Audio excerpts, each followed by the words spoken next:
Hola a tothom, estem aquí amb la Marta Roura, la primera representant d'Andorra a Eurovisió, també la primera persona que va cantar en català al festival. Benvinguda i merci per estar amb nosaltres. Gràcies a vosaltres. La primera cosa que et volia preguntar és com vas decidir participar en aquella preselecció que es va organitzar des de TV3 i des de la televisió andorrana per aspirar a anar al Festival d'Eurovisió. Com va sorgir la idea?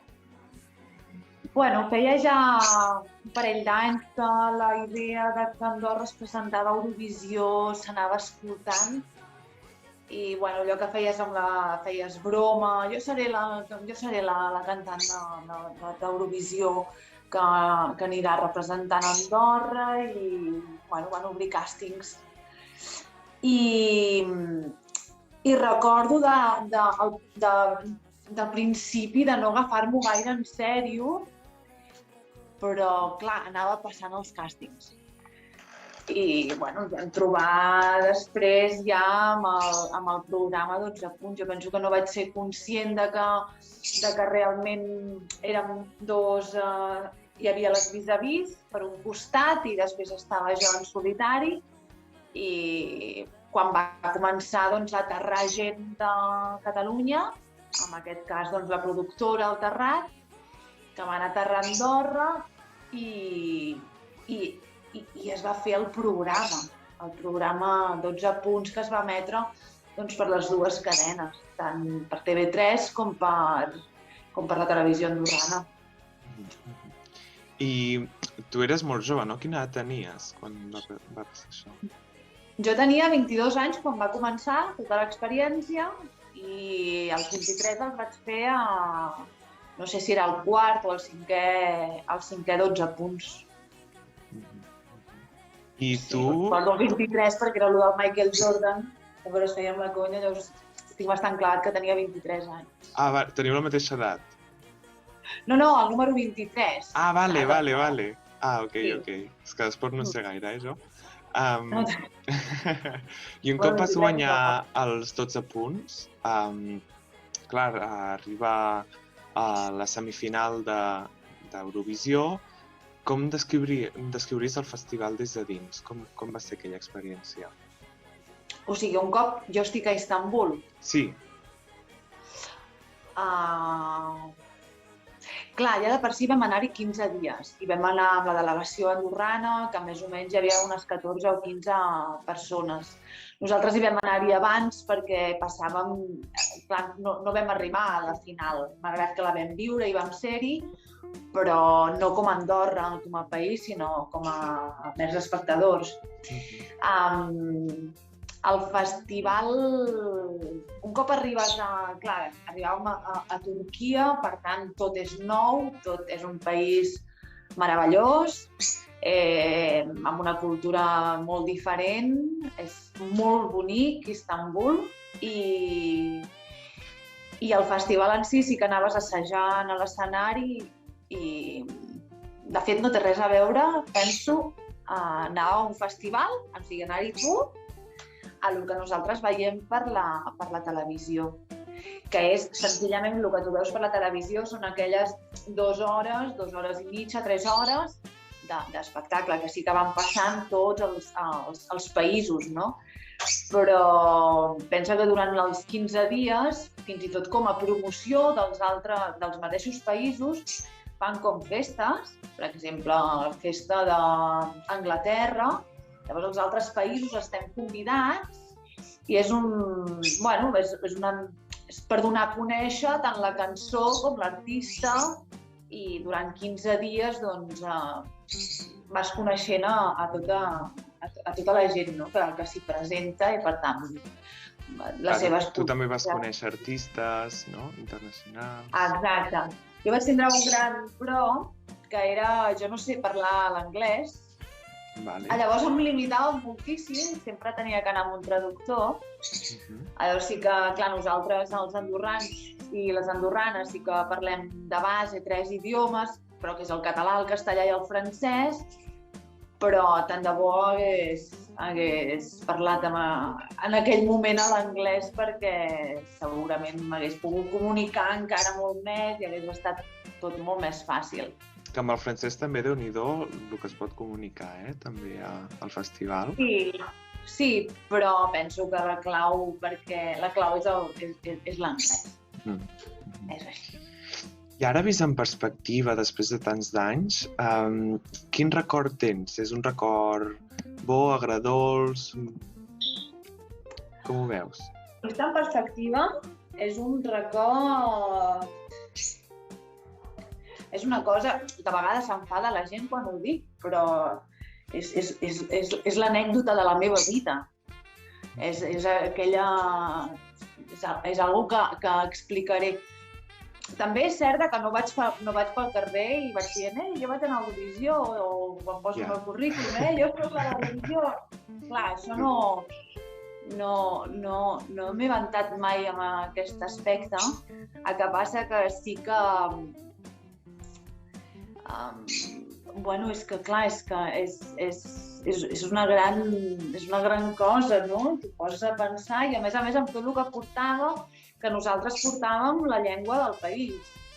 I clar, nosaltres, al nostre país, doncs, la seva cultura és catalana, per tant, molts catalans i moltes catalanes se van sentir, doncs, interpel·lats. I va estar molt bonic. Va ser històric perquè, clar, va ser un doble debut, no? Tant de país com d'idioma, no? Sí, Andorra era la primera vegada que s'hi presentava i sí, clar, hi anàvem amb l'idioma del nostre país. Clar, jo penso que, de fet, tots els països d'anar amb el seu propi idioma, perquè és la riquesa que tenim. Si anem tots amb l'anglès, malgrat jo no pugui comunicar amb altres països, està bé que també escoltin la nostra llengua. Evidentment, això ens fa enriquir. I així, remenant l'arxiu una mica, l'hemeroteca, en una entrevista als matins de TV3, que abans hi havia en Josep Cuní, a pocs dies de l'actuació d'anar a Turquia, vas explicar que abans de sortir a l'escenari solies viure molts de nervis, no?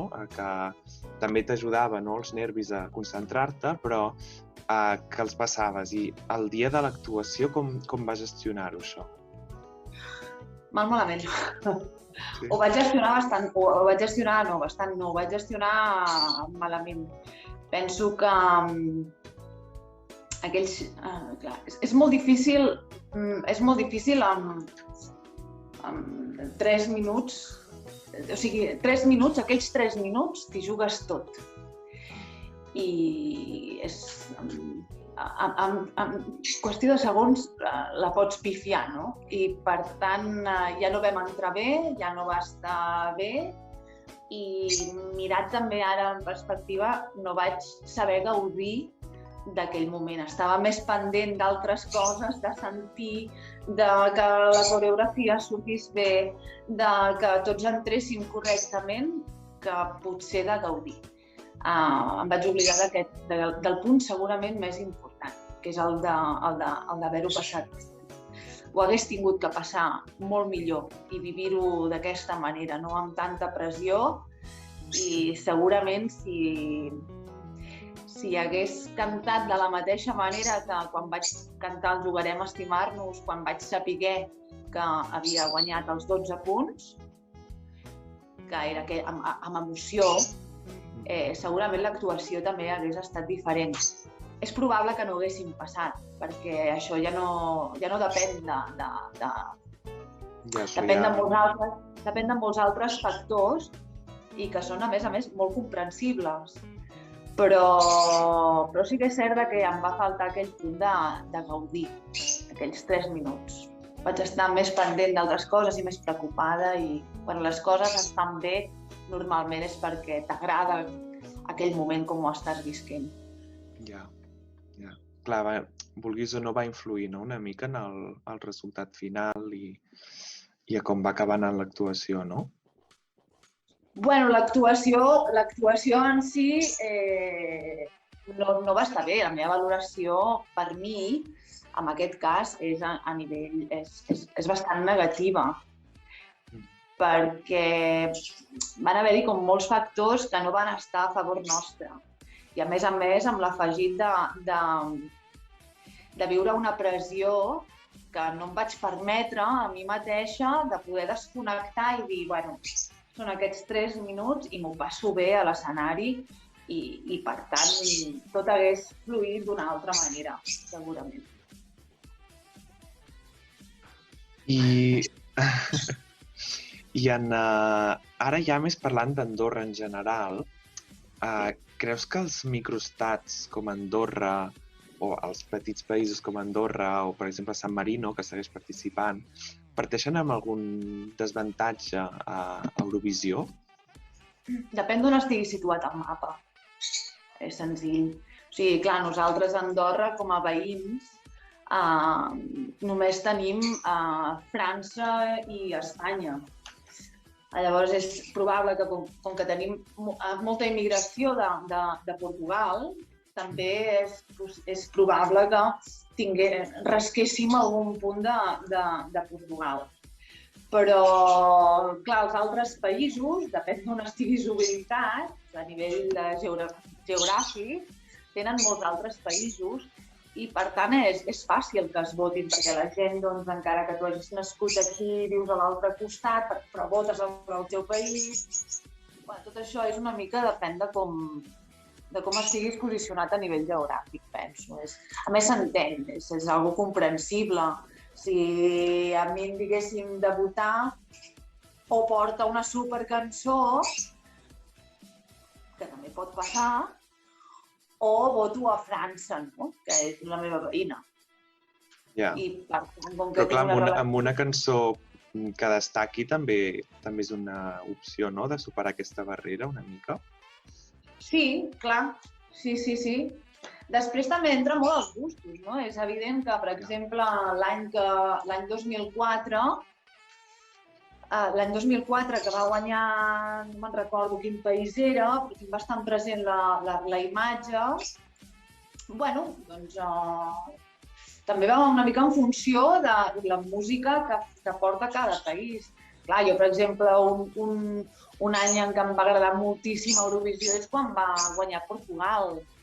El 2017.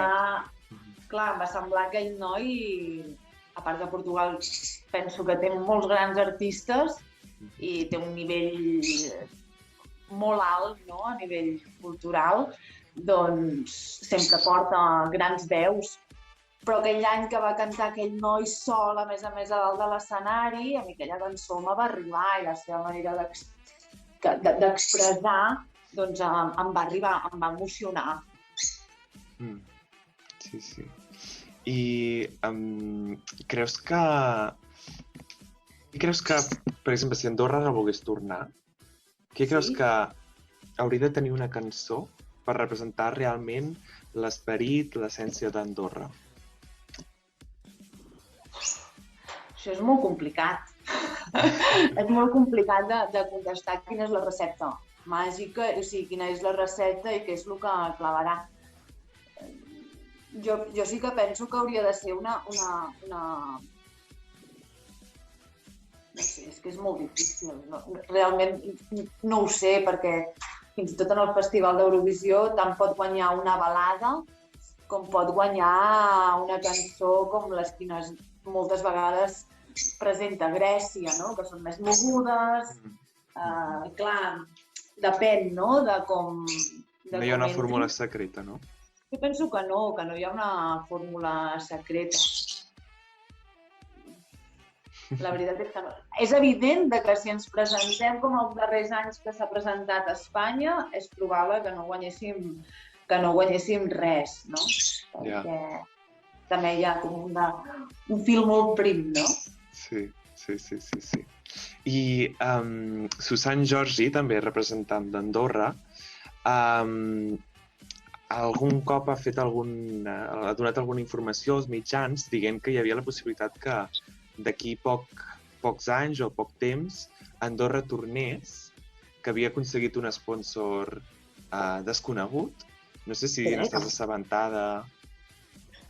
Bueno, la Susan Jordi, jo no la conec gaire, amb aquesta noia, però bueno, sí que sé que ella sempre ha intentat que Andorra tornés a Eurovisió i fins i tot facilitant com les coses. No sé a quin punt estan realment aquestes possibles negociacions o no ho sé. La veritat és que no. Sí que ella té com molt interès, sempre ha mostrat molt interès perquè Andorra es presentés a Eurovisió, que de fet em sembla molt bé. Jo penso que Andorra hauria de presentar-se a Eurovisió, clar que sí. I si També tornés... penso en gent d'Andorra. Com? Bueno, també penso que hauria de ser amb gent d'Andorra i també penso que hauria de ser en català. Llavors l'opció de... Perquè tu ets andorrana però també vivies a Barcelona, no? Sí, i ara estic visquent a la província de Lleida, sí. No vius a Andorra No? No visc a Andorra. Tinc els meus pares allà, ara no, però hi anem sovint, però no visc a Andorra actualment. Llavors l'opció de que un català o un artista 100% català que no tingui cap vincle amb Andorra aprofiti la plataforma de que Andorra es presentés a Eurovisió per ell anar-hi, et semblaria justa? Et semblaria representativa del país? Jo espero que algun dia a Catalunya hi pugui anar-hi ella. Tant de bo. Però jo, la meva opinió és que penso que a Andorra hi hauria d'anar un andorrà o una andorrana, perquè és una oportunitat per la gent d'Andorra, que ja de per si no té gaire sortida, i perquè també hi va anar-hi la Gisela, crec que va ser la Gisela que hi va anar-hi, i sí que és una noia, és coneguda i lluita molt bé, però Andorra tampoc va acabar de trobar, no? Exacte, no va trobar, no s'hi va sentir identificada en aquell moment. I qui s'ha de sentir identificat i tirar l'artista cap endavant també són els andorrans, no? I les andorranes, i per tant una persona del país seria el més lògic. Jo penso que si busquéssim bé hi ha suficient talent i jo penso que l'artista hauria de ser andorrana o andorrà. I la música, en tot cas, jo penso que la fórmula dels 12 punts, que era diferents artistes presenten cançons i llavors fem participar el públic i que el públic decideixi quina cançó ha de representar, també em sembla una fórmula bona i em sembla una fórmula en què si tu fas participar a l'altra gent, doncs aquesta gent se la sent seva i si més no, tens com aquella... Bueno, estàs participant. Sí, com un minifestival a nivell andorrà, no? Sí, per què no? Perquè, a més, dona alegria al país i això està bé. I si tornés al país, a tu t'agradaria, si t'oferissin la possibilitat, tornar a representar el país? No. No? No. No. Primer que considero que la meva oportunitat ja la vaig tindre i sí que... Però això passa moltes vegades a la vida, no? O sigui, sí que t'agradaria rectificar coses del teu passat i haver-les fet diferent, haver-les sapigut gestionar, però ja està, no? És com, ja ha passat, ara una altra cosa. Sí que si necessitessin de qualsevol cosa que jo pogués oferir, evidentment hi tindria tot el meu suport. Però tornar-hi crec que no em toca. Que ja tinc 40, a part. Bueno, això no és cap impediment, eh? No. però també la meva Ja. vida està cap a unes altres coses i penso que ja ho vaig viure i Sí. ja està tot bé. Sí. Que d'altra banda, el record que tenen els eurofans, la gent d'Andorra, la gent catalanoparlant, almenys el que hem anat percebent des de l'Eurovisiu és molt bo i els cops que hem parlat de tu, tothom deia és que ha de tornar al país, superorgullós d'aquesta l'actuació que vas fer, que després el resultat va ser el que va ser, vull dir, la puntuació, això ja és una xifra numèrica. Però almenys el record, després de tants d'anys, de la gent és dir, hosti, xapó. Bueno, la gent el que va viure en aquell moment, no? El que és els 12 punts i que va ser com vida, no? Vam donar una mica de vida a tot, fèiem un programa musical que feia molt de temps que TV3 doncs, no tenia un programa musical en directe. A més, sí, hi ha la productora, que és el Terrat darrere, doncs va bé les coses perquè són del país, saben com funciona el públic també català, no és el mateix el públic català que el públic de Madrid, no? L'APM no sé si quallaria a Espanya, per exemple, i a Catalunya ens encanta, no? S'ha de saber una miqueta el que cada lloc els agrada. Per tant, el Terrat jo penso que va ser una gran era la productora que ho podia fer millor per TV3, això va entrar bé, a més es parlava amb la llengua, es parlava amb el català, això ens agermanava als dos països i per tant vam viure amb emoció, no? Tots plegats, o sigui, per una vegada Catalunya i Andorra feia una cosa de manera conjunta. Clar, això va ser bonic. Llavors també, després de tants anys, que els catalans poguessin escoltar, aquells que ho escoltaven, doncs l'idioma, el català, doncs, bueno, clar, també s'ho van sentir molt seu. Sí, totalment. I jo penso que... I just després d'Eurovisió, treus el teu disc Nua, però després, més endavant, almenys nosaltres no hem trobat més projectes que hagis fet, no sé si vas fer més discos. En què has estat immersa tot aquest temps? Clar, és que la vida dona per molt, plou molt durant la vida. Moltes voltes. Vaig estar bastant activa potser els primers 10 anys. Sí que van anar fent un baixón, clar. Jo quan vaig acabar d'Eurovisió me'n vaig anar directament cap a Barcelona, vaig començar a estudiar allà teatre, sí que vam fer obres de teatre, vaig acabar tots els estudis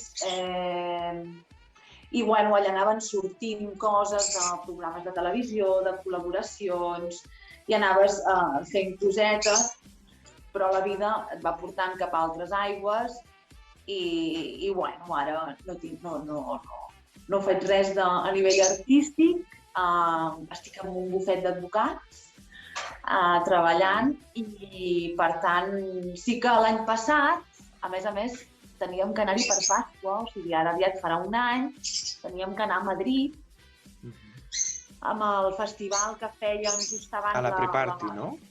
Exacte, teníem que anar a Madrid i ens estàvem preparant tot i estava allà tot pensat, als hotels, i clar, va arribar la pandèmia i tots a casa recollits i guaita, farà un any.